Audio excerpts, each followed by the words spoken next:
And what do we know about history?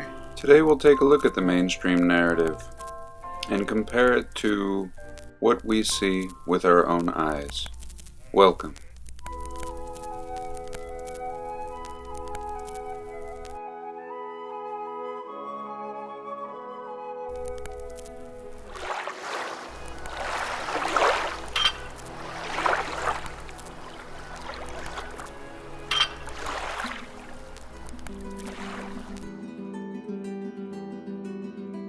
Recently, somebody sent me an article talking about the possibility that they may stop teaching history in school. And I think they're better off. Everything they've taught us seems to be a complete lie, an indoctrination in order to get us to behave in a certain way. Today we'll explore the history of mankind. What do they say about the history of mankind? If we look at the time scale of both history and science of the mainstream narrative, we come from a very recent time.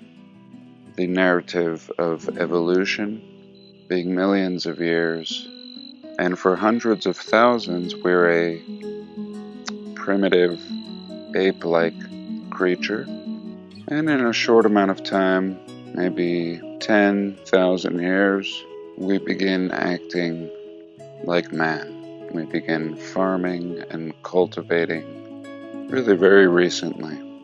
We begin living in caves and building smaller structures, huts, and eventually log cabins, homes, mansions, and skyscrapers, and land on the moon.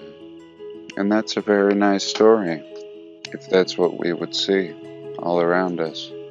If this narrative made any sense, we could go back to these points in time and fit the pieces together. But that does not seem to be what we see. What do we see? We see that the further back we go to mankind's history, the more glorious the architecture and style of construction. Buildings that our narrative attributes to being over 1,000 years old are actually some of the more impossible structures to build. Structures that we're unable to replicate today, such as the Great Pyramids and the massive ruins of Baalbek, just to name a few. And what else do we see? Everything that we see under our oceans are also ruins from a time when the waters did not lay on these cities. And now this is exactly what we see. Glorious cities lying underwater from a time much older than anything we research on the surface, and moving forward to something a little more conceivable for us to wrap our heads around.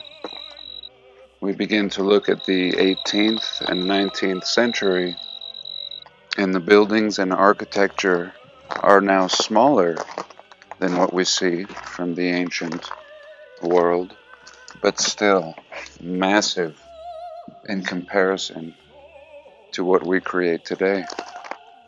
And using building methods that do not line up with the means that the people in that time period had available to them.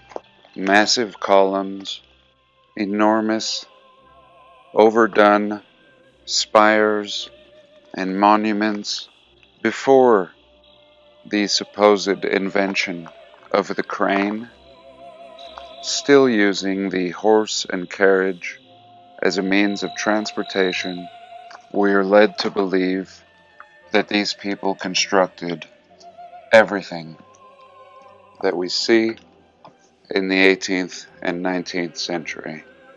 A very limited population seeming to waltz into these cities and take over after a plane-wide extinction event.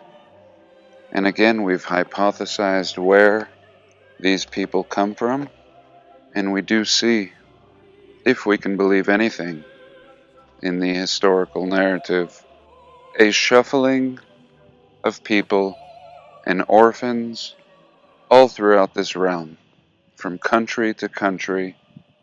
And if you trace back any lineage, eventually you get to a great grandparent or two, and you have orphan, seeming to just arrive on the scene. And I've hypothesized that these orphans may have been introduced to the World's Fairs, and the World's Fairs actually being something else, some sort of introduction to these new inheritors of this realm. Were they simply kept safe underground or in another part of this realm, safe from the last reset? Or were they manufactured? A more modern Adam and Eve kind of story. Perhaps a little more like a test tube baby, grown from scratch, or even some less sinister type of breeding program, where they were finished off in these incubators, which were all the hype in this time period, and helped facilitate the repopulating of the realm. And finally, we see a people, once we have a photographic record, which really begins in the 1850s, where we have good, dependable pictures. And what we see is a world that is already created. The most beautiful images of the prior civilization coming from this earliest photographic record.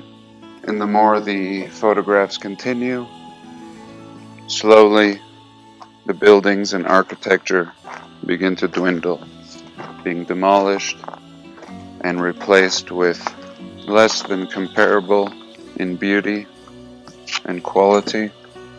And what else we can see from this early photographic record is a very unskilled, unrefined people, at best acting like well-behaved children, supposedly at the peak of advancement based on the architecture they're supposed to have created, and yet just a mess, existing in streets of mud, no plumbing, not what we would expect of a people at the peak of their history.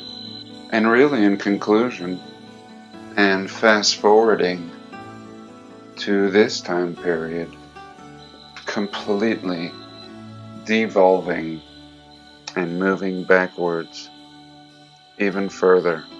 Not what we would expect if the narrative was correct. Today we build the worst buildings and architecture that we see anywhere, all throughout history. The things we build are at best temporary and disposable. The glorious flaunting of architecture found in the old world, such as fountains and monuments, have been replaced with abstract junk with no meaning. And the average man has no idea how to live, working a job he hates in order to pay for an overpriced mortgage or renting of a cheap dwelling, paying for their food, which is constantly threatened by an artificial economic system. And unfortunately, all it would take to bring humanity to its knees would be to pull the plug on the power or the food supply. The complete decline of a civilization is what we see. Unable to house, clothe, and feed themselves. If the power structure that they so despise were to pull the plug and stop providing for them. And this appears to be a snapshot of our history. And what does it really take to survive? Well, I think that's it for today. I do hope you enjoyed, and have a blessed day. Please like, comment, and subscribe.